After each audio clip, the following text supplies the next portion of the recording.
Go ahead and call the meeting to order. I'll do a roll call. McKee here, Lanterman. Here. Friedrich. Here. Varenkamp. Here. Nichols. Here with 2 mics, somehow. Wow. Mike and Mike. If you'd like to stand and join us in the pledge.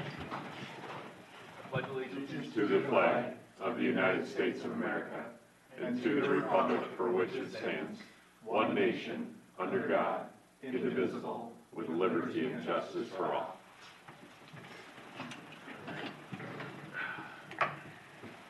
Agenda approval. Does anyone, staff, any changes? I didn't think so. No changes, Mayor. Okay. Anything from council? I'll entertain a motion to approve the agenda as presented. So moved. Second. All those in favor say aye. Aye. No presentations. On to open forum. Jay. At this point, if there's anybody in the audience that would like to speak to the council on an item that is not on the agenda, please bring me a card. Come forward. You have 3 to 5 minutes to say whatever you want to say to the council. They won't provide feedback at this time. I've received no cards, letters. Sounds good. I think we're good to move on. On to consent agenda consisting of, excuse me, items 6A through 6J. Does anyone want to pull anything? If I could pull E. Okay. Thank you. Anything else?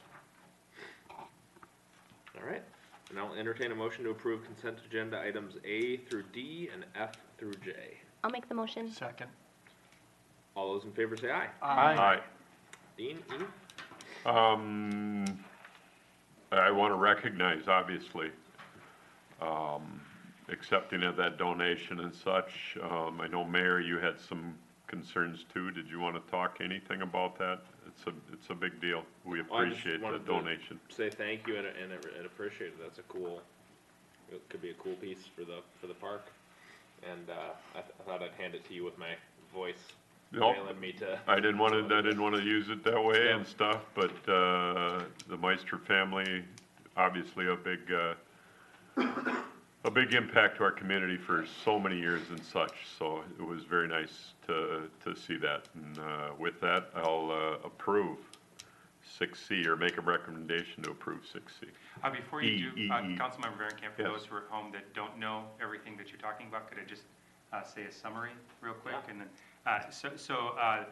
the Meister family has donated a map that was the sketch map of what is now Heritage Park. This was actually the design that they had done at home, and now the Meister family is donating that, and we're going to find a nice place to display that in the future. Can we get that safely digitized as well?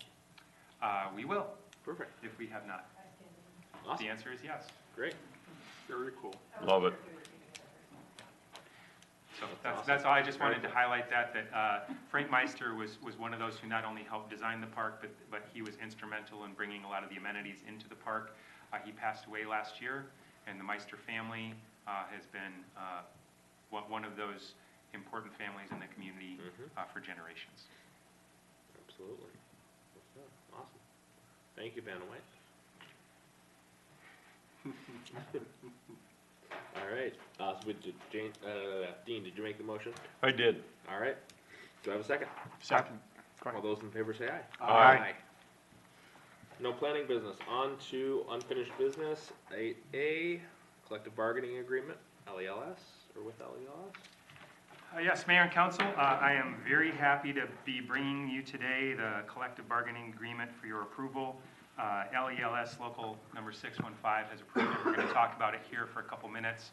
But a couple reasons why this is a celebration. One, our police officers switched union representatives. So timeline-wise, we'd normally want to have had the conversation sooner, but they saw the need to change representation, and consequently that delayed our ability to step into negotiations. So with that, we started getting guidance. Council identified a subcommittee to speak on their behalf, and we were able to meet with them for the first time on December 12th. It was fantastic negotiation experience. We communicated clearly, and the common goal was to ensure that we are recruiting and retaining the best officers that we can. That's a shared goal. That's what they have, that's what we have, and I think that this agreement reflects those priorities. And also, I just want to point out that a lot of our officers that are part of LELS 615 are here as a celebration of that collaboration that occurred. And it occurred pretty quickly, so you see that the first meeting was on the 12th. We got some guidance from the subcommittee, went back. We met again on the 22nd. Subcommittee verified those negotiations on the 23rd. We brought the initial tentative agreement to council at the special meeting on December 30th. Then we got some feedback on January 20th from LELS. We were able to meet with them and resolve, go into final negotiations to get that final tentative agreement on the 23rd. And then it goes into the world of attorneys. And so that's what delayed it. I just want to point out that from December 12th, by December 23rd, in a little over a month, we had an agreement on what we wanted to achieve. That's remarkable if you've ever been in labor negotiations, and so this is also a good reason to celebrate. We came to a good conclusion in a remarkable amount of time. The delay to getting to this day was just getting it through all the language, ensuring that it represents what we need to. No substantive change as we were tweaking the language in order to get to this point. We provided the final CBA on the 4th of March, and they ratified that with unanimous agreement on the 10th of March, and here we are. For those who aren't aware, really there's 4 pillars to this agreement. One is the core compensation, another one is the health and future security, transformational wellness, which is really innovative and cutting edge. We're going to talk about that. And then operational logistics. So one of the key components of this is the compensation and wage adjustment. 3.5%, 3%, and 3% over the next 3 years. The fact that we got a 3-year agreement, not all of our neighboring agencies have been able to do that. I have had some questions about some of those percentages. I just wanted to make you aware that neighboring agencies who are comparables, for 2026, I wanted to bring this to your attention. Dayton's agreement was 8.03%. Minnetrista's was 4%. Medina was 4%. Orono was 6%. Rogers was 3.81%. Wayzata was 15%. The reason those percentages are important is the reason we were able to get to a 3.5%, 3%, and 3% over time is the other components of this agreement. So there's a lot of meat on the bone here that are beneficial to our officers and beneficial to the community. And so that's why we were not in the same ballpark as our neighboring agencies, because we brought other things to the table and were able to negotiate and collaborate in ways that are mutually beneficial. One of those is longevity pay. All of our neighbors have longevity pay, and when we've done comp and class studies, when we've done comparables, this has continued to put us in a position at a deficit. This puts us, for future negotiations, in a great place, because now we are truly comparable to our neighbors, and this, it isn't the top from what our neighbors are doing. It isn't the bottom. We're right in the middle, which aligns with the guidance the council has continued to give us. So this recognizes longevity. What that means is those officers who have had experience, this is particularly helpful as we're trying to do lateral transfers. We're at a deficit if we're trying to recruit officers that are coming from agencies that have longevity pay. It really disincentivizes them to come here to take a significant loss in pay to come work in Corcoran. And so this recognizes the value of experience, and by putting this in play, it also helps us retain the best and most competent and experienced officers for our agency. These 3 components, not a lot of change here. The shift differential is up just a quarter. FTO is up a little bit. We were behind on FTO pay when we were at 225, so this helps us align with FTO pay with other agencies. The department instructor pay, this is new, and this is incredibly helpful because we're asking above and beyond normal duties, and this is an additional responsibility. This recognizes that responsibility and the way that they are investing in the other officers within the agency. So this was a really good addition for the officers and helpful for us to make sure that we have the best people teaching our officers to help them become the best selves. Nothing Sorry. really significant Jay? here. Yes, sir. Can I ask a question on that one? How does one become a department instructor? I will default to Matt for that. Yeah, so usually we need to have obviously an opening or a need for it. So we have established instructors. Once they've done that, they would go to, these all require a specialized instructor school, and each one of those is gonna look a little bit different. So becoming use of force instructor is gonna look different than becoming a taser instructor or firearms. So it's a little bit dependent on the area of specialty. And then once, obviously, we've established the need for it, we would send somebody through that training. They would then either continue with our existing lesson plans to build and integrate the new things that have learned and changed throughout their initial training and continuing education that they would have to maintain in their area of expertise. Okay, very good, thank you. So on this slide, on the left, the healthcare and HSA, these are the same benefits that our other employees receive. It's just been adjusted to where we're at with our present agreements and contracts. On the right-hand side, the change for the contribution was actually at the request of the officers, so now it's a 4% across the board. It used to be escalated from a lower level to a higher level. This makes it more equitable for all the officers across their life within the agency. And then that last one, paid family medical leave. This was just incorporating an MOU that you all approved on the 30th of December. This formalizes that within the contract. One of the things that I think when it comes to wellness, this is a transformational approach rather than a transactional approach. And by investing in our staff this way, it's going to give us the best outcome.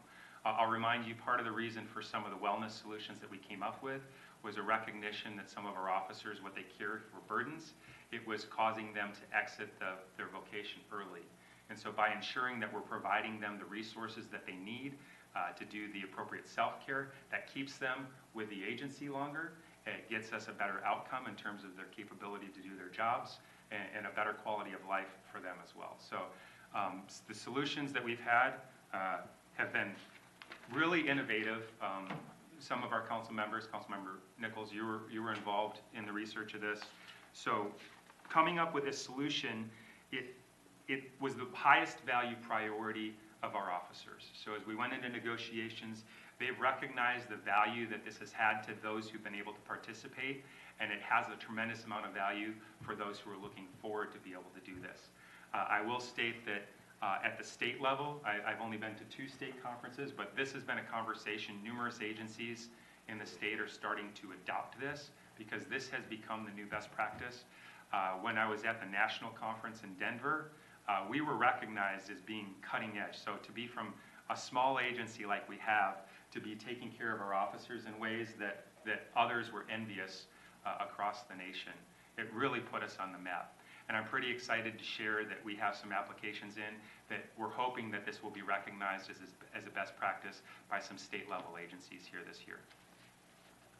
And then last, on this slide, on the bottom of that, we were trying to clean it up. We'll see this in the next one. We had some pinch points in terms of taxable and non-taxable benefit, and it got a little bit blurred when it came to the sabbatical. So this was an opportunity for the city to clean that up. And so this $2,000 is strictly for travel and retreat experiences. This is a non-taxable, has a clear business purpose in terms of how the sabbatical is framed, and that's an important IRS distinction. It was a little bit blurred in the way that we were executing that before, and so this cleans that up and ensures that they're having resources that they need in order to have the best sabbatical experience that they can have. And then that goes to the recruitment and retention well-being incentive. This is something that is the other employees are receiving as well. This has been fantastic. It was framed a little bit different before we were able to get this into the agreement. Now this aligns very similar in terms of a broad scope of business practice. Our attorney, Mr. Thames, helped me ensure that we're checking all the blocks that this is legal, but it is taxable income. The one thing that was asked that it changes is they can roll over so that they have greater buying power as they're going into that year of their sabbatical. Mm-hmm. And so now you can roll over up to a $3,000 max, and that helps them ensure that they have more resources in order to get that outcome that they're desired during the sabbatical.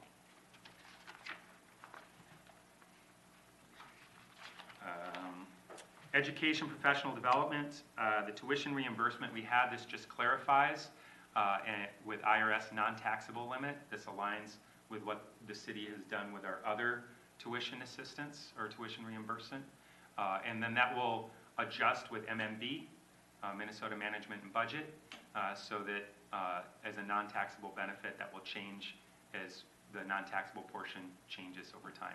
It didn't change for a long, long time. And then it also puts some prerequisites on there in terms of what you have to achieve in order to be eligible for that benefit. The lower side there, for those who have existing degrees, this is a really helpful incentive.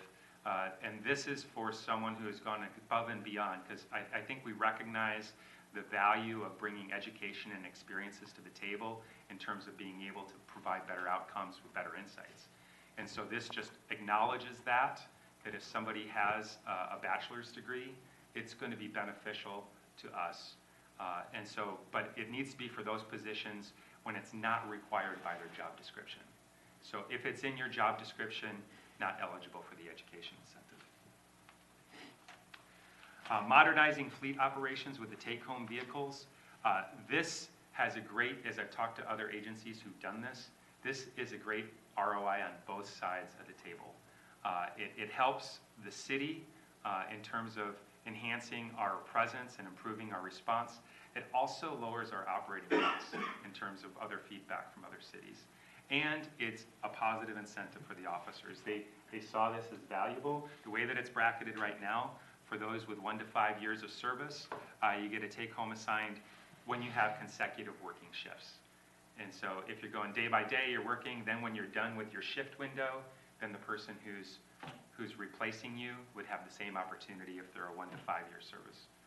Those with more than 5 years of service will have the potential for a dedicated take-home vehicle. What's important to note is this is a revocable privilege. It presumes that all of the rules that are following are occurring. And right now, we just don't have the fleet in order to fully implement this. So the plan is to implement this over the next 3 years, because it's going to take us some time to build up that vehicle fleet to accomplish this. That tax responsibility part there, the commuting rule, all that means is if they use the vehicle in any way that they're not supposed to, that's not an authorized use, they're responsible for any tax implications. It was just important for us to identify that. It's not really going to happen. I don't foresee. The operating schedule and event pay. So it's really disruptive when folks come in and they're expecting to go to court, or they're expecting to come in and work an event, and then when they arrive, it's canceled. And so this just recognizes the effort that goes into getting here. So that's a cancellation component of that. The cancellation pay, if it is canceled in less than 24 hours notice. And in terms of volume of occurrence, it's maybe a handful of times that this happens a year, so it's not a high volume, but when it does happen, it's very disruptive. And then on the far side, this just adds events, and we're calling events now contracted police services, because that clarifies that the revenues that pay for those services are coming from the people that are receiving those services. And so it's a pass-through. So right now, on our fee schedule, the city receives $125. $100 of that will now go to the officer. The other $25 helps pay for additional maintenance on vehicles, administration costs, the overhead that comes with coordinating and collaborating those events. The PTO flexibility, this was a request that they had too, in order to try and recruit laterals. That has become a barrier sometimes. And so this gives us a flexibility, but it doesn't obligate us to. They wanted us to be able to have the flexibility to try and attract the best talent, to raise it potentially above 5 years for those that it makes sense. This isn't a everyday practice, but when you've got a great candidate, you don't want to lose them because our PTO pool isn't what they are used to. And so that seems like a real flexible thing.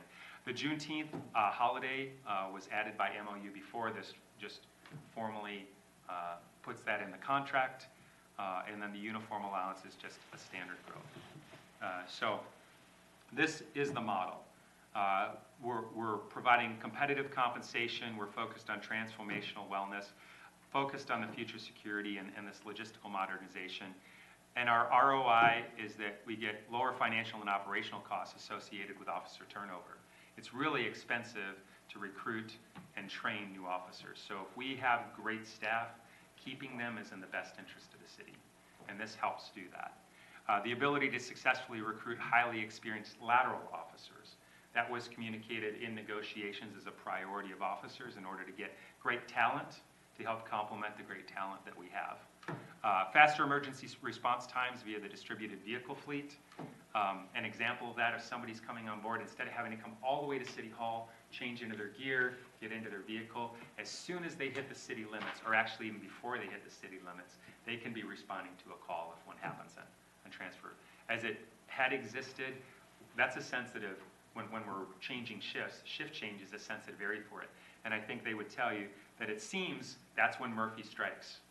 When you're at shift change, that's when something's going to happen. And so this helps mitigate that in a really helpful way. And then healthy and alert officers make better split-second decisions. This is investing in them to ensure that they're prepared to do their best. So this is a fiscally responsible blueprint that establishes Corcoran as a premier destination department for our elite law enforcement officers. And here's just a little, this was actually for Councilmember Nichols. Here's that ROI on the AI class that you made me take. So. Now you're an artist, Jay. Yeah. So subject to your questions, it would be the request to staff that council approve what LELS 615 has ratified.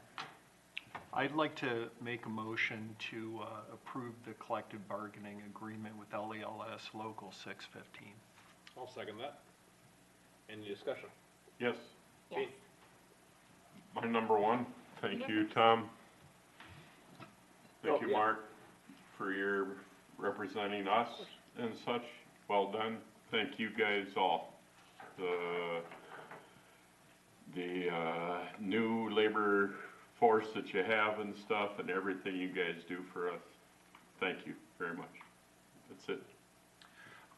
Before you pass it, if there's no other comments, Mayor, I would ask for one I think thing. Michelle I had just have one. some things I'd like to just talk about. Thank you to the team that put all this together. I know it's a tremendous amount of work to do negotiations, and the fact that you're able to do it so quickly is pretty amazing too. I love our police force. I think that there's been so many times that you've made visits to my house, and you've gotten there before the ambulances arrived, and helped stabilize things, especially when my kids were little and they'd get into things that they weren't supposed to get into, or things just happen when they're kids. But like, I have some reservations because I feel like we have a lot of things in the agreement that maybe shouldn't be in the agreement but should be part of policy. Because I feel like with agreements, it should be based on what your wages are, and a big portion of it is. And part of this is just me not knowing because I've not been through a negotiation before. And then also just having concern for how this impacts our budget long-term with the city. And I guess my question would be is did we have an opportunity to just do some long-term forecasting to see how it does impact when we're talking a 30% levy increase last year? All of this costs money. Just to clarify, it wasn't a 30% levy increase. Was 16. Yeah, I know, but it started out at 30. I know, but just everyone's been. Oh, sorry, yes, Hasn't yes, thank you for clarifying. And we ended up at 16. But so just being responsible, I would like us to make sure that we're looking at those things as we go forward. And I feel strongly that some of these things shouldn't be in our agreement. I feel that they should be part of our retention and recruitment policy so that we should not have them. I think we should have them. It's just that they should be placed in a different bucket. And that's all I wanted to say. Could I Jay, respond? please, yeah. So as I pointed out, I'll go back to this slide at the beginning. As our neighbors are doing as much as 15%, the reason we're at 3.5% is because we listened to our officers and what was important to them, and we're providing those sorts of benefits to them in ways that they were able or willing to accept that rather than a wage increase. So rather than transitioning, we are offering a competitive wage, but they're also acknowledging that the other things that we are offering them are bringing new, we just had a new officer start on Monday. Fantastic recruit. He's here not because of the wages. He's here because of confidence in all the other benefits that we have been able to negotiate and confirm. He's here because you as council, Councilmember Nichols, when you were there and you were researching innovative, how do we take care of our officers, The reason that wasn't included in the agreement then, our attorney can speak to, because I wasn't here then, but my understanding of it is that our labor attorneys absolutely wanted it in the agreement then, because the labor union should be negotiating benefits on behalf, and trying to put it into a policy is atypical. That is not the way that They it felt usually very happens. strongly about that. Yes. That it should be in there. They weren't involved, the labor attorney wasn't involved really at all, or certainly not to the extent they were this time, which I think was a better process, having that expertise there. But they felt very strongly that some of these policies that I know you're mentioning would be more comfortable outside of the agreement and just being policies needed to be in the actual CBA. And having not been in the room, does that reflect your recollection, Matt and John? Yeah, and I think part of it was, this whole process, was grassroots. The ideas came from working with the officers, and it was collaborative, and I think it was understood early on that before something is spelled out permanently, there has to be some testing to make sure that it's working the way that it was intended, the way that it was functioning.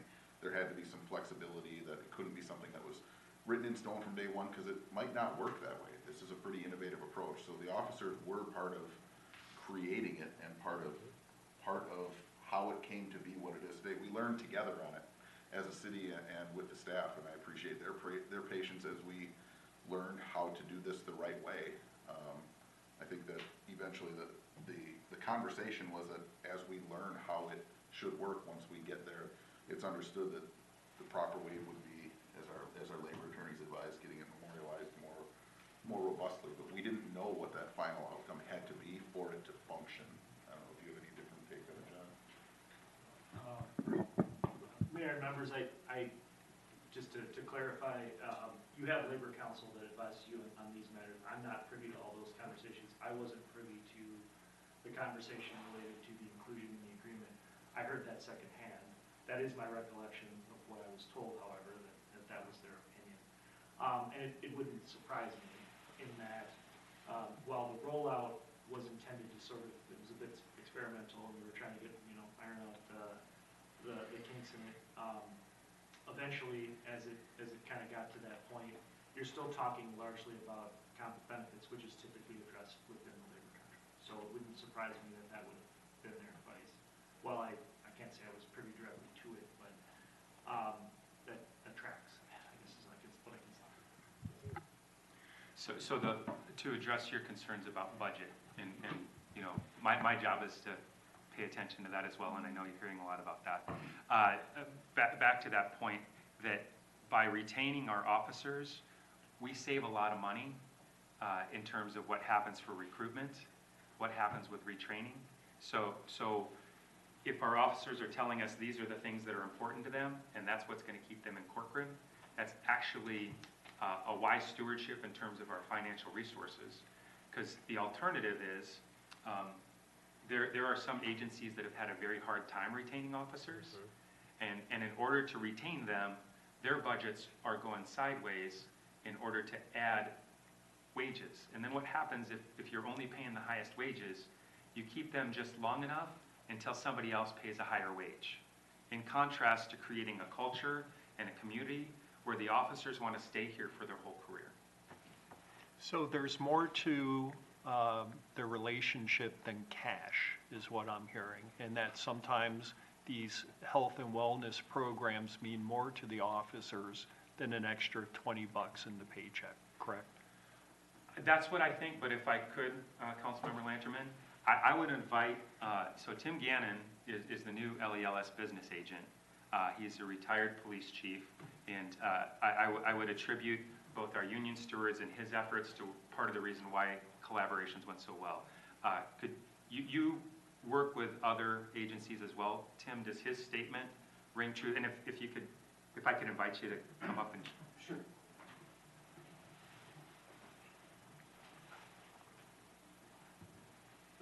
Mayor, council members, the wages is kind of short-sighted. So within my experience of working with unions and working with officers is the bottom line is one thing, but to really retain officers, so you're not becoming that training department where officers come in for a couple years and they go out.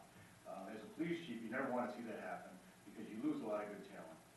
But basically what you do is if you entice the officers to come in with a more thought out approach as far as how to retain and recruit them, that seems much more than the short-sightedness of looking at a COLA. Every year I'm going to get this COLA.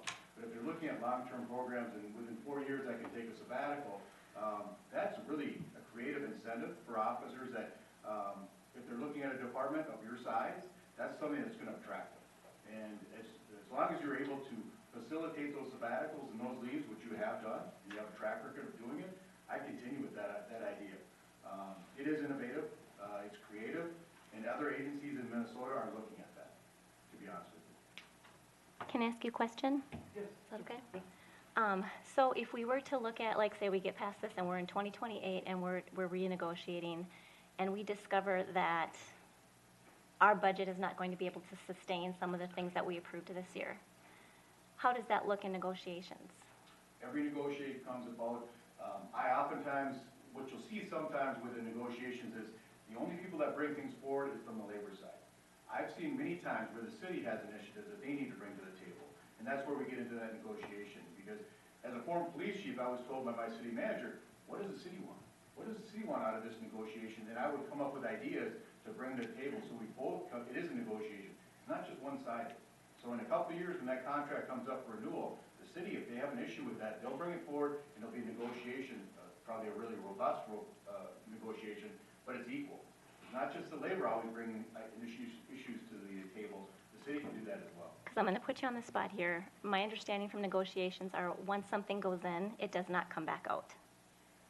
That is historically correct. Once something goes into the contract, although I've had some issues with some agencies want to change their PTO. They want to lessen the PTO because that's too much long-term on their books. So then we negotiate, and the cities and counties have come back, and they have adjusted PTOs. A lot of times what we'll do with those situations, we'll look at grandfathering those in, so some of the officers that have been here longer don't necessarily get impacted, but the newer officers may get impacted. So there are different creative ways of doing that, but once it's in a contract, it is difficult on both sides. Whether it's the city initiated it or the labor side, you are correct. So I can make an example of one that did change. So our tuition assistance didn't have a cap on it. And when we explained to the officers why we wanted to go to the Minnesota management and budget model of non-taxable, they were willing to adjust that. So even within our negotiations this time, there are things that were in the past contract that have been changed. And then I just want to point out the things that have been added per se in terms of cost to the city was already doing those things. This just formalizes them. So the sabbatical, we're in our 3rd year sabbaticals. We've had 6 years, or 6 people take sabbaticals. That's an expense that the city has consciously looked at, decided, and invested in for the benefit of our officers. This just formalizes that benefit for the officers, which then provides them security to want to stay here. Because as you're looking at employment, being confident, our new officers won't see that sabbatical for 4 years. And so what that means is they're invested here because they want that benefit that they're not going to get in another agency. I would say I'm not arguing that the benefits are good benefits. I think what I would argue is what is the advantage of having it in the agreement versus having it as a separate retention and recruitment policy? That's what I'm questioning, is why we have to have it that way. Why can't we have a separate retention and recruitment policy and then also have this is what our agreement is? I think it would be to give the officers peace of mind to realize that a year from now, there's not a policy change taking away these benefits. Whereas if it's included in the contract, they have the security of knowing that the city is good in their deal making. And I'm playing the devil's advocate, and I don't mean to be opposition to this, but I'm really just trying to understand that this is what's best for our city. I will also say, I'll follow up with council, because my understanding is that our labor attorney actually would have felt like this had to be in there. And so I will follow up on that, because I wasn't in the room, and so I'll get her feedback. But I think to Councilmember Lanterman's point, this was a key piece of negotiations, and the reason all of the other pieces are there where they are, it's an intricate puzzle that fits together that that we spent a lot of time in the room to put the pieces together. And if you change any one of those pieces, the outcomes on the other ones absolutely change. Mr. Tobin, I just want to thank you for not nickel and diming the heroes that we call to handle the crap that we don't have the stomach to handle ourselves. So thank you. Anything else on this one? The big thing I like, Michelle, about it is that we're predictable now. It is so much of a cost savings not to go a 9% bump the first year and then have to renegotiate in another year and in another year. This is Right. 3 years. It's predictable, it's right. I'm gonna turn it around on us. We have to be responsible on what we're gonna do with our property taxes and all of the things and our budgeting and our spending. We now have a baseline for our police department. That's what I feel, okay? To go 10 years in a flat tax wasn't a responsible thing to do. It just wasn't, and it caught up to us at 15.6%, if I remember the exact number right. What's gonna happen in 2028? Nobody knows. I don't know what's gonna happen tomorrow, let alone 3 years. This is, I feel, a very responsible way for the city to run our finances, and it is a very responsible way to take care of, as Mark said, a lot better than I would, take care of the crap that some of us don't wanna take care of. I appreciate Yep. each and every one of our outlaw officers a lot. I do too. But I also do think that we've done some of the same stuff for the rest of our organization to analyze, make sure we're equivalent, those kind of things. The one thing that I will not give in on ever is the level of commitment these guys have over the rest of our staff, the things that can happen to them every day. I lose sleep over. I want every one of them to leave this place just as in good as health as the way they came in. That is not a guarantee. So, again, if we're done with the discussion, I'd really like to make sure I seconded Mark's motion, so, thanks for letting me talk. No, I think, I'm not, and again, I fully support this and what we're doing. I feel strongly that it should be separated out. That's all I'm gonna say. Yep. Appreciate your feedback. Mark? I also wanted to thank you. I've been a part of probably half a dozen law enforcement labor contracts. They don't go like this. And a lot of that had to do with the way you played your hand. So thank you. Appreciate it. Okay. With that, we did have a motion and a second, and that was the discussion. So I will call the vote, and all those in favor say aye. Aye. Aye. That's unanimous. Okay. Great, thank you. On to new business. We have one item, 9A, utility billing. Let's see the full title of that. Sewer and water base rate policy discussion, and I'm assuming that's a Kevin item. Yes. Thank you, Mayor and Council. As you may be aware, we are in the process, or continuing the process of evaluating our utility billing process that recently transferred to the Public Works Department with the changes about a couple of years ago. Is this, should I hold it up? Or? I'm trying to get it up, Kevin, the way that it's saved, the way that you saved it won't let me present it. Okay. So, hold on. Keep talking. Okay. It's working. So we're kind of going through the process of looking at utility rate studies, which will look at base rates. So our trunk area charges that come in with the development have been a focal point. We're solid with that. With us taking over a system and operating it and producing water, we really wanted to look at the base rates and some of our operation and maintenance systems. So as part of that process, we've been digging into stuff and kind of internally auditing information. And we came across some basically policy questions that were either unresolved from years ago or some new questions as we have new development, new situations. So really today is to get direction from council on that policy as we advance that. And we'll circle back on this at the end, but there's really three questions we're looking for direction at.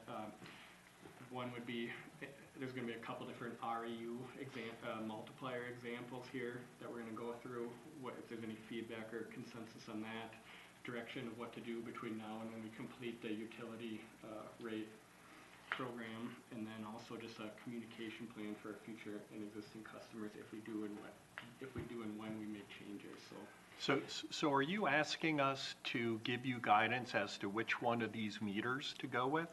Because I can't help you with that. Nope, we're not. This is just Kelsey saying the presentation will look better if I throw some pictures. Okay. I've only been to Lowe's twice, so I'm not the guy you want. It doesn't look like AI That's what a stuff. meter Doesn't is. look When like we something talk Jay meter, did. that's in your basement. If you don't know what that is, that's the device that reads the water flow. And it's, read through vehicles and other transmissions, so. That's just to show you the difference, so. Mayor, before I go to the next slide, I just wanted to pause for a second, and the folks who were here for the previous item, it can be awkward to leave, so I just wanted to. Oh, yeah, say if you if want you to, don't wanna no, stay- no Or worries. you can You're stay. welcome You to wanna stay understand if you water want. meters. If you wanna leave, need to leave, Really no worries. interesting. Thank you, everyone. So thank you. Thank you. Thanks for coming. Have a nice night, everybody. Thanks a lot, Tim. Pete's back there in the peanut gallery. You go give them some crap. Sorry for that, but I was looking at them and I was like, they I want to was go get a wondering. stanchion. They don't want to be sitting here listening to water meter talk. So yeah, that was a brief, we'll circle back to that. I was just gonna, if you go back one slide, just some definitions here for folks that may not be familiar with it, and just to note that this conversation does not impact single-family residential units. They're by far our primary customer, and this conversation does not Or affect. wells, right? No, we don't, well, wells is not on our system, they're not included in this. So this would just be the new homes that are on sewer and water. Gotcha. Homes and businesses that are on sewer and water, so. It affects the MUSA homes that have just been built since 2013. So one other thing, just a quick definition, a residential equivalent unit is just really tying that back to a single family. So it's a standard kind of practice in sewer and water, is just to tie it back as a comparable to, so the basis for what we're comparing everything to is just a single family unit. And how we get there is part of the conversation today, so thanks, Jay. This is just a snapshot, so we're starting off just background data. This is a snapshot of, basically comes out of our current fee schedule. It really hasn't been looked at closely in a while. This is the purpose of the utility rate study, is we probably need some more lines on the left column to get more sophisticated as we more sophisticated building going into a city. That's multifamily, that's commercial, that's light industrial, multi-residential. So we had to kind of we just never looked at this because we didn't really need to in our growth plan, and we are wanting to do that now. And as you can see, some of our rates, they've been there forever. They're based on some assumptions, but we really want to hone those in. So today's conversation is not as 2410 the right amount for residential. That's the rate study conversation. Today's conversation is how do we compare some of these different building types and property types against each other. This is jumping ahead, so this is kind of the precursor to the recommendation. So supplemental information that was in the packet really dates back to late 22-23 when the city tried to look at this when we first started getting some larger facilities in different property types. There was some conversation where there was adjustments made to go to the Met Council SAC as a multiplier comparison, and we'll get into that in future slides. That didn't go great at that time based on the supplemental information if you got a chance to read it, and really since then nothing's happened. So we are about a 3-year gap since that conversation. We want to revisit that now.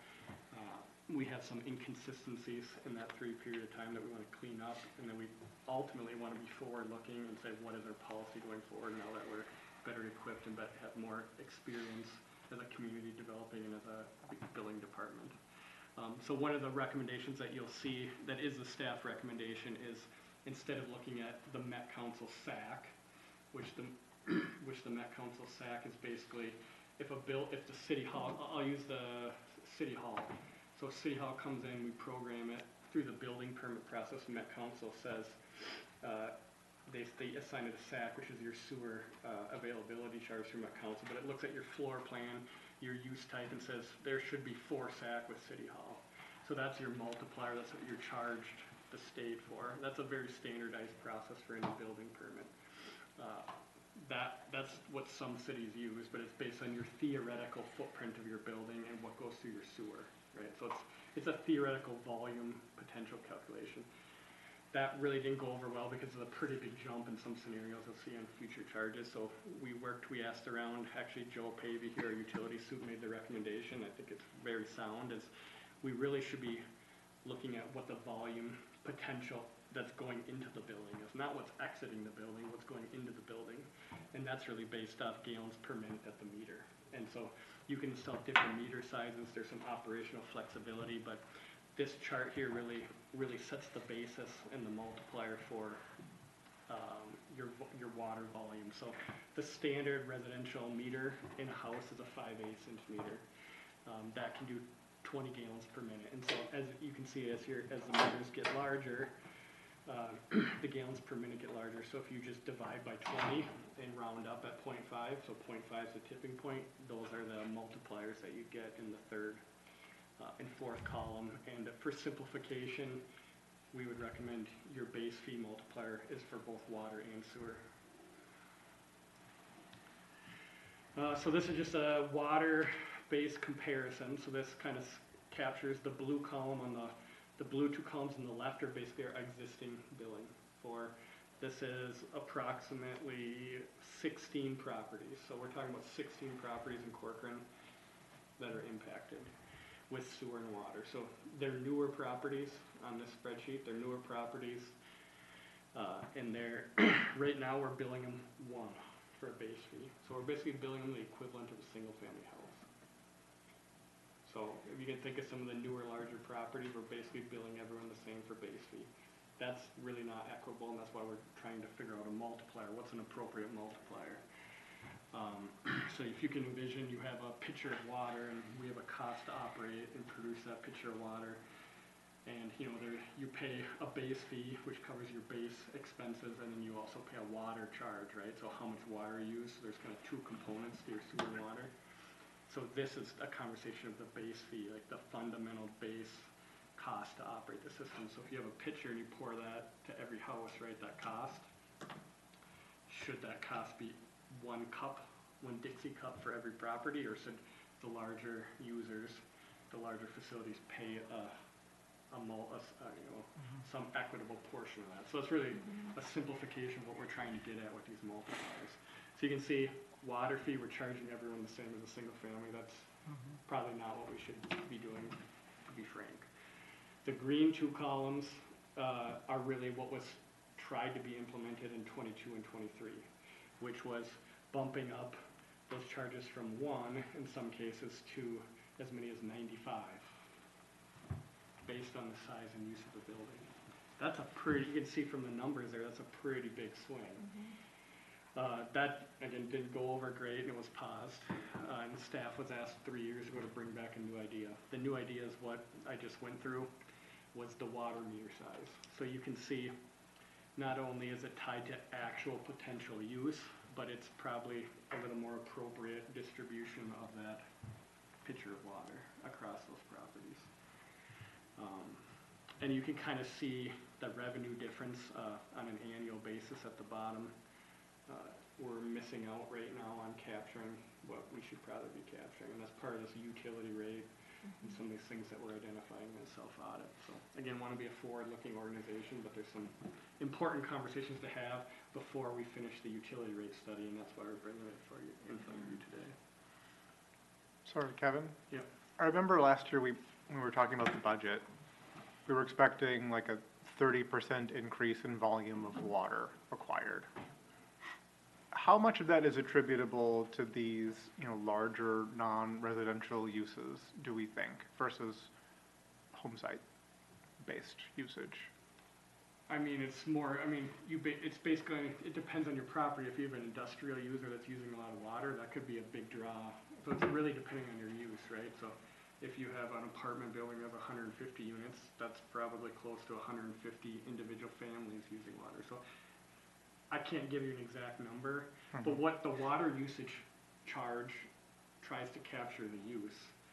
This baseline fee tries to capture like the baseline operating costs, and how do you split that up over your users.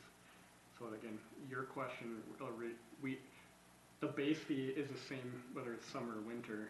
The usage fee goes up if you're really irrigating your yard more than your neighbor. So that's where the two buckets are kind of cost coded.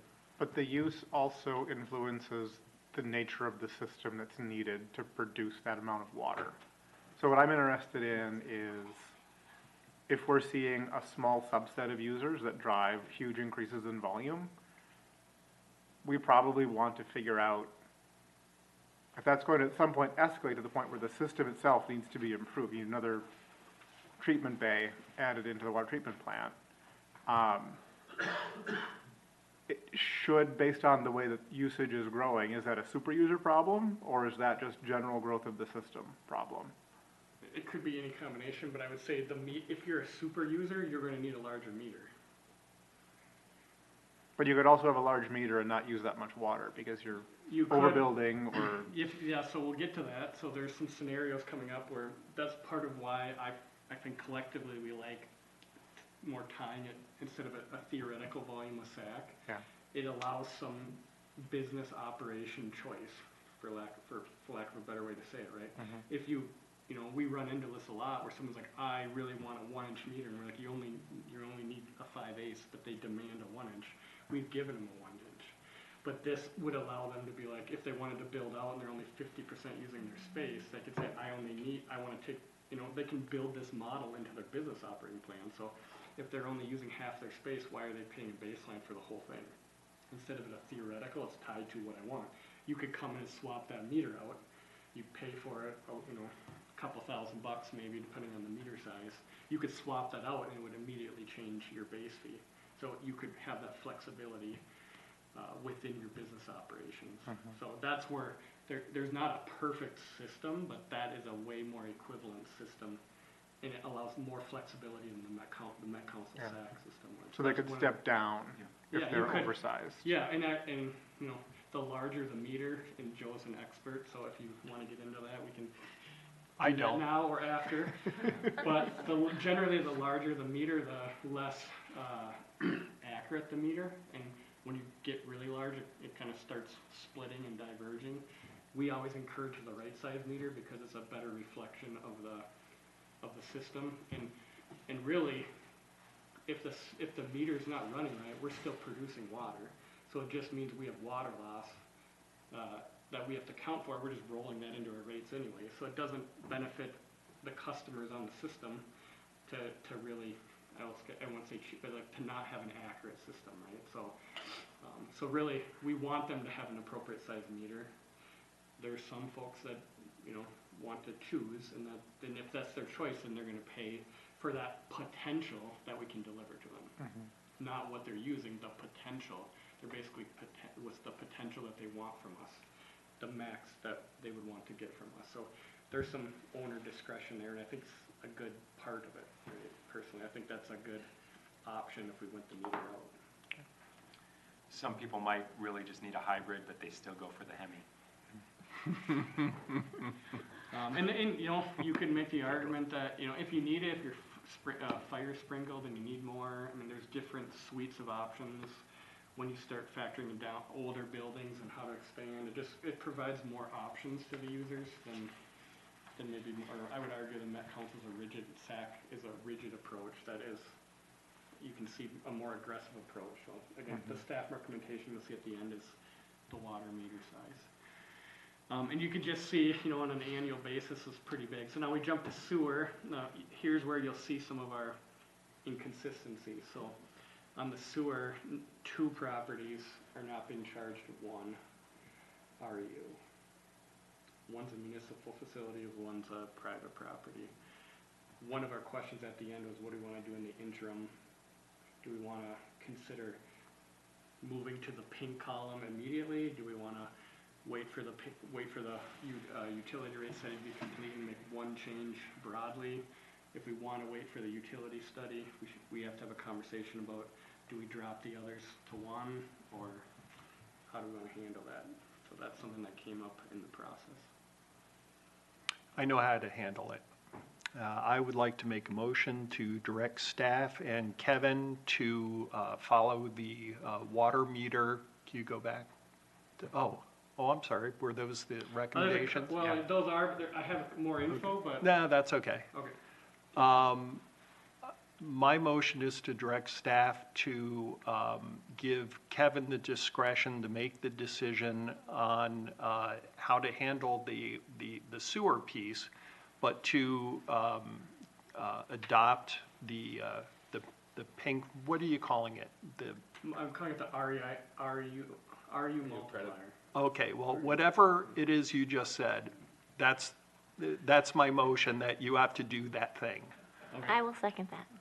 We have a motion and a second discussion. Does that address what you were looking for? So I heard that I'm hearing consensus without a vote that the water meter is the right RU multiplier. I think so.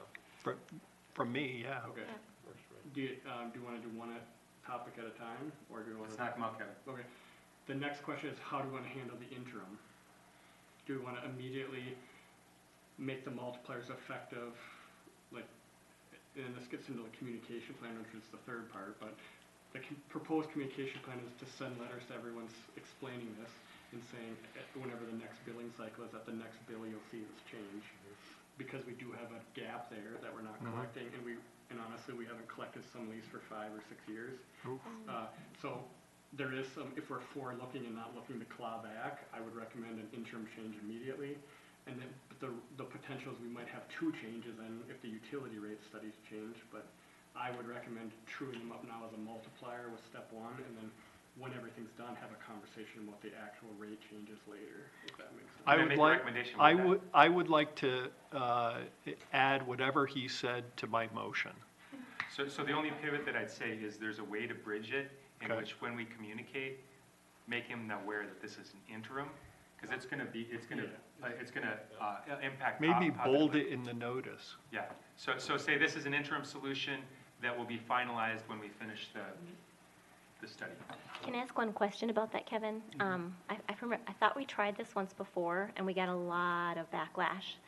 Does it make sense to send them a letter first to let them know this is coming, and then implement what I it? was Oh, okay, I recommending thought is- you meant do it, like make the change right now and No, start billing them. I Okay. don't remember the exact cycle, but the next cycle, I would recommend that we're telling them it's changing.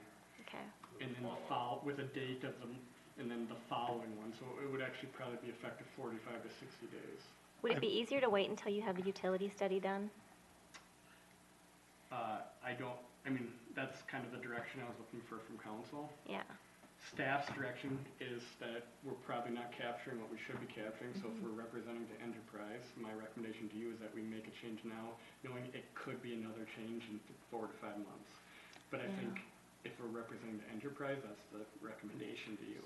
Some people are being overcharged, some people aren't being charged.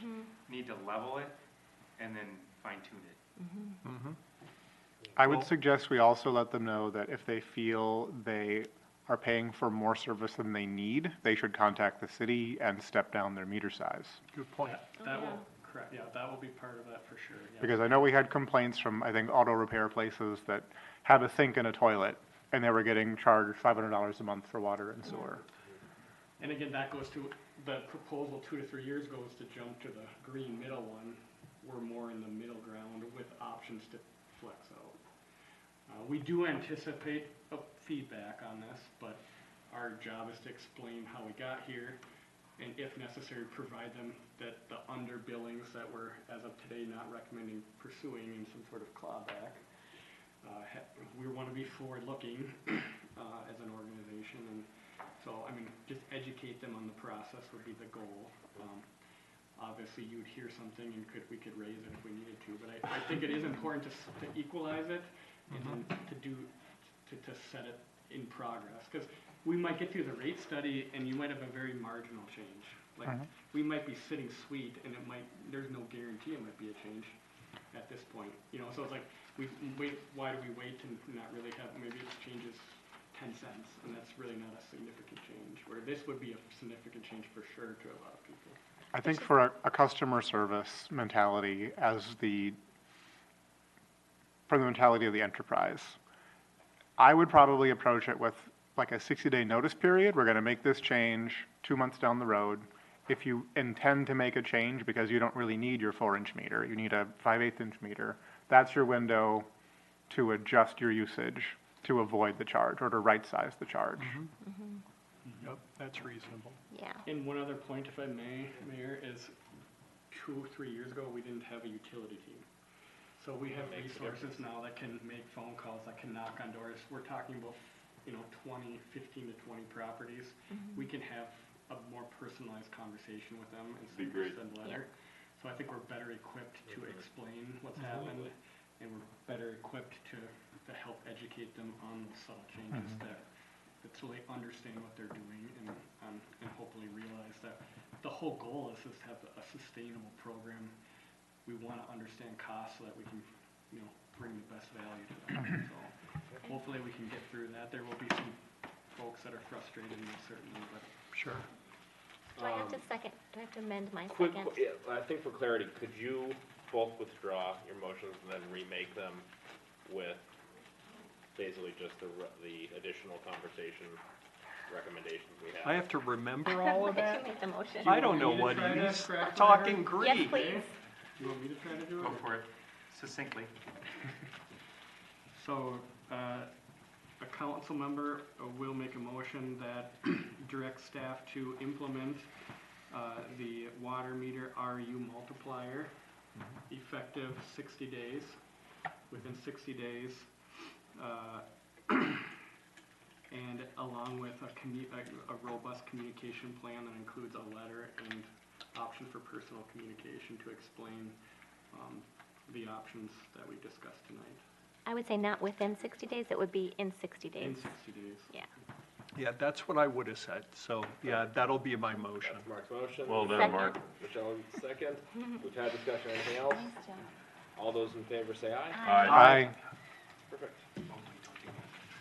Alrighty, then on to the home stretch here. Staff reports, Jay. I got a couple, I'm gonna bring them up here, quick, Mayor.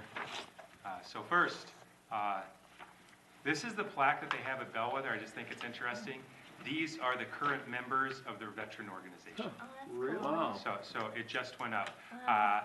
I have been parts of veteran service organizations that didn't have this many active participants. Wow. So when I had coffee with them this morning, they're motivated, they're really excited about the potential, and they are gonna help us, because one of the things that I said is you may have residents in Bellwether that are not excited about a veteran park. And so one of the things they said, well, they've got dogs, what if we put a dog park in there? How do we get invited to coffee? I was gonna say, No kidding. next time, could you let me So, know? so I do have an admission card that you all don't have as a disabled retired veteran. That's why I got invited. And it was actually kind of funny, some of the conversations. I was deployed in Iraq with one of those guys at the same time. So as we were having conversations, I told him, hey, I helped establish what became Fob Junction City. And he was like, oh my goodness, I was there 4 years later in 2007.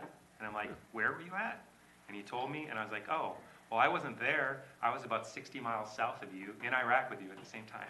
So that was fun. That's cool.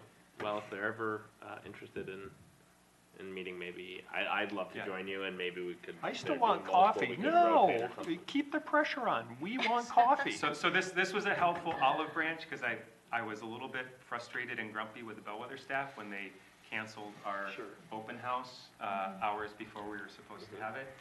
So this was a good, positive step in that direction. So that's one thing I wanted to share. And then I have a couple pictures that I think you'll be excited about. This is the Bellwether Boardwalk, or the bridge. Wow. So as of this morning. Super So cool. various The angles. cold should probably still be good that it's coming back, right? Except for the wind and then Well, the yeah. snow, we're gonna get 10 inches of snow The snow on won't Sunday. last too long. But I had a good conversation with the crews, and as Jessica said, kudos to Kevin, the hard work that he put into this. This never would have happened, and the fact that the developers are paying for it and they're building it to those standards. This is just the result of his commitment and hard work, and so Good job. I acknowledge Good job, that. Kevin. Yeah, nice job, Kevin. Yesterday, Nalisha and the mayor and I were City Day on the Hill. Really helpful, good information. We had a good conversation with Representative Robbins. We were not able to meet with Senator Limmer. He was tied up in session. Yeah. But just for council's awareness, we received feedback from some legislators, everything from a 50-50 chance to a bonding bill to an 80-20 chance. There were 4 of them out there, 2 of them said 60-40. How much will go through, where we end up as a priority. We are in the process right now of securing letters of support from some of our neighboring cities and from our neighboring agencies. It's been some really productive, helpful conversations. Just yesterday, as Alicia and I were there, we got 2 letters confirmed, talking with cities. So the momentum is really positive. Just want to reiterate, that's specifically for the training portion of the campus. Now, last Friday, by midnight, we had to submit the community project funding to Representative Morrison's office. I do want to confess that I pivoted from your guidance, and I hope that you'll either forgive me or support me. We did the 2 projects like we talked about, but I thought in talking with Taylor Mills from Morrison's office, they're not sure how many submissions they're going to get, and she's allowed to submit 20. So I said, why don't we just go for a third? So I retooled the training facility, and I submitted that as well. So we have 3 projects that are going forward. It'd all be huge helps, so. And I've received feedback. The priority that came forward was key elements, and in doing our visits, it became evident that this is evidence storage. We don't have sufficient evidence storage. We don't have a detainee capability. And if we can get external funding to ensure that we're meeting the standards for those are really critical resources for our police officers to do their jobs. Those are needs, not nice to haves. One thing I learned from the tours that we've done is in the evidence lockers, if everyone that has way bigger than we do says, only problem is we didn't make it big enough. And some of them are pretty huge and have the big rolling cabinets that come together and go apart. And second of all, I don't think you can have a powerful enough HVAC system in there. Oh, yeah. Because every single one of them, despite the fact that they're not arresting for marijuana now, absolutely reeks of weed. Yeah. Kind of an earthy smell, huh? And sometimes, one of them, they were saying, it sometimes kicks back into the other Into the part of the admin building, section. and so the whole city hall will be smelling like it. Horrible. It was incredibly strong, so something to keep in mind. So we've completed 6 visits so far. We have 2 more visits tomorrow that will complete our visits. Nalisha and I and Aaron met with them today to do a video production. We're pretty excited about their collaboration on that because we have a fantastic team, but this really adds to our capacity in order to deliver some things that we otherwise, we wouldn't be able to do it as much as they're potentially coming to help us with. So we're grateful for them as our continued partner. Anything else from staff? That's all, Mayor. Okay. I have 2, I'll try to be brief. First one is on, and I don't need an answer right now, but just to put it on people's radar. I did get invited to a League of Women Voters, it's a new group that they're doing for mayors or other city officials. A number of cities that they haven't put together before. I think Medina, Orono, Plymouth, us, Minnetrista, a couple others, Long Lake, and a couple names I'm not familiar with. But they're looking at doing a kind of mayor's forum, city official forum, to talk about ongoing projects and other things going on in your community. Unfortunately, I will be out of the country on my anniversary trip with my wife that day. It's on April 29th at Plymouth City Hall in their council chambers. But they did ask if since I can't make it, if someone would be able to in my stead and to fill in. So whether it's someone from staff, I know you and Alicia are busy We'll be at the that day, MCMA conference. or if a council member's interested, we have until the 15th of April to let them know. So just wanted to. So the 29th of April? 29th of April at 6:30 to 8 at Plymouth City Hall. Acting city. I am the acting mayor, but I think I'm traveling for work that week. Let me look. Yeah, I'll be in North Carolina that day. Fair enough. And yeah, I think they're open to anyone. What do they need from us? And again, it doesn't have to be I can send this email to Jay and he can get it out to you guys. I've got it. Oh, perfect. Yep, I In can terms of forward what it. the questions are focused on and everything? Yep. Okay, perfect. So Jay will follow up with everyone and we'll see if we can figure out who's, I can be there. okay. So let's tentatively plan on that and we can figure it out from there. Perfect. And then the other one.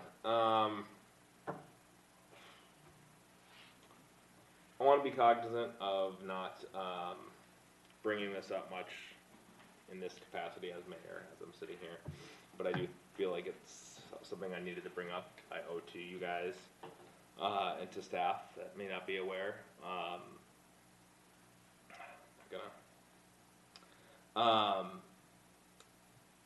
I will be running for Representative Robbins' seat for 37A for the House.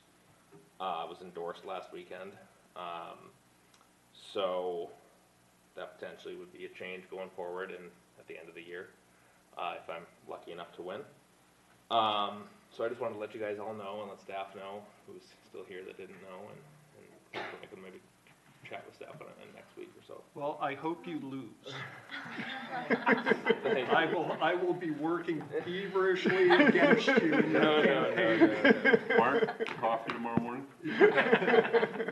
What is the limit on donations in this race? I don't know if I want to tell you. I want yard signs, take out TV ads.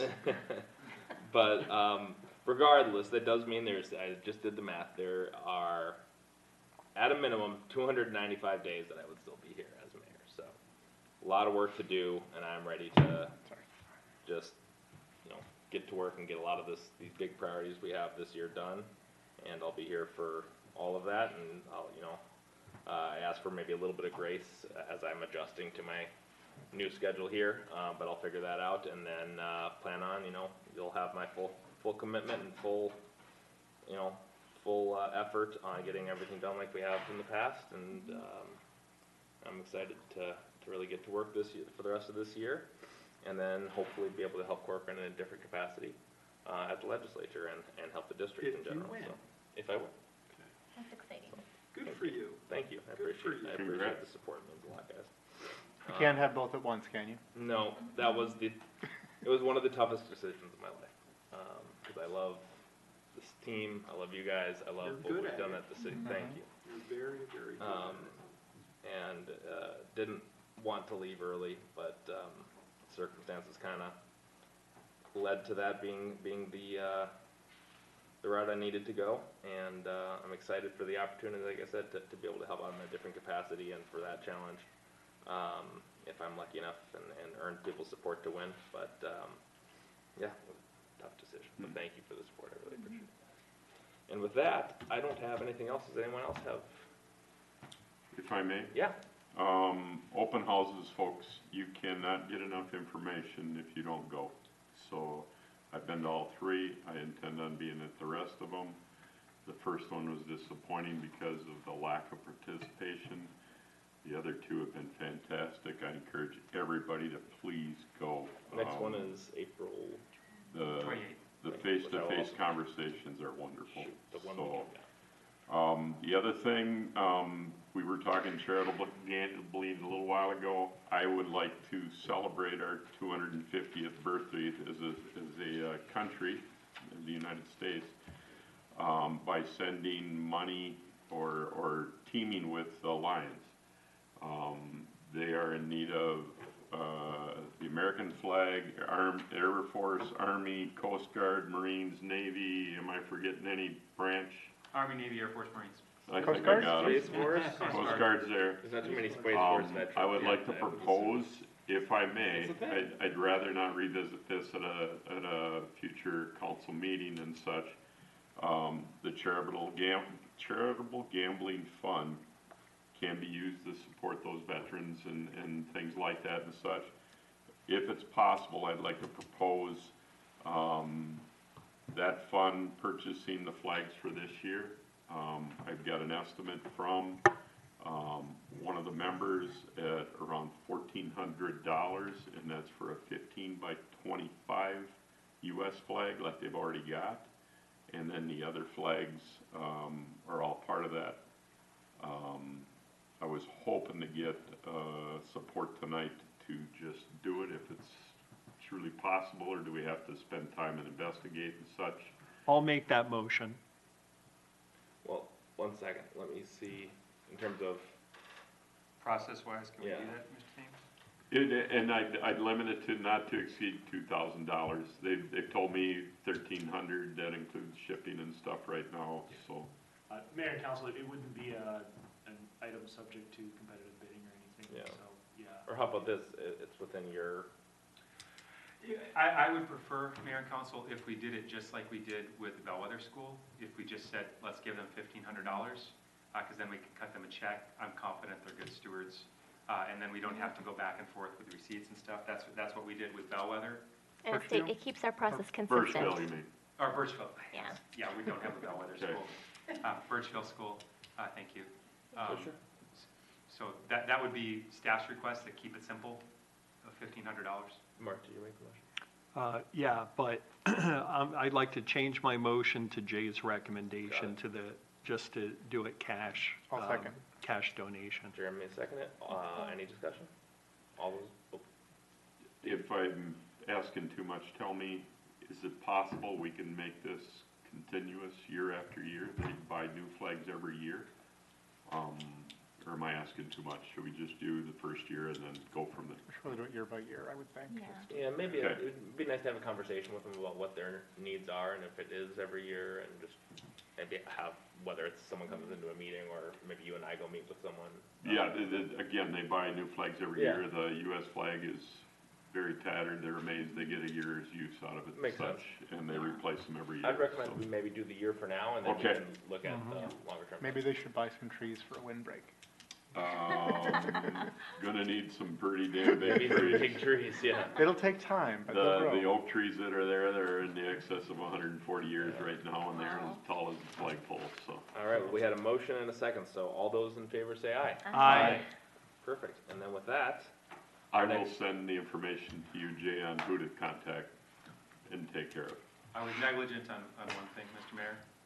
In honor of St. Patrick's Day and our illustrious Irish history, I would like to invite everybody here and anybody online to join me at the stanchion. The first round is on me. there you go. I would join you, except for I don't want to get the entire town.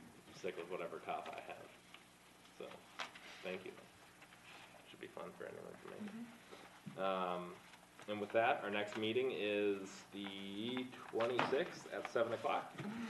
Following meeting is 5:30 work session and 7 o'clock meeting on April 9th. And with that, I will entertain a motion to adjourn. I'll make that motion, Second? and I'll second it too. Deb can pick. All those in favor say aye. Aye. We're adjourned.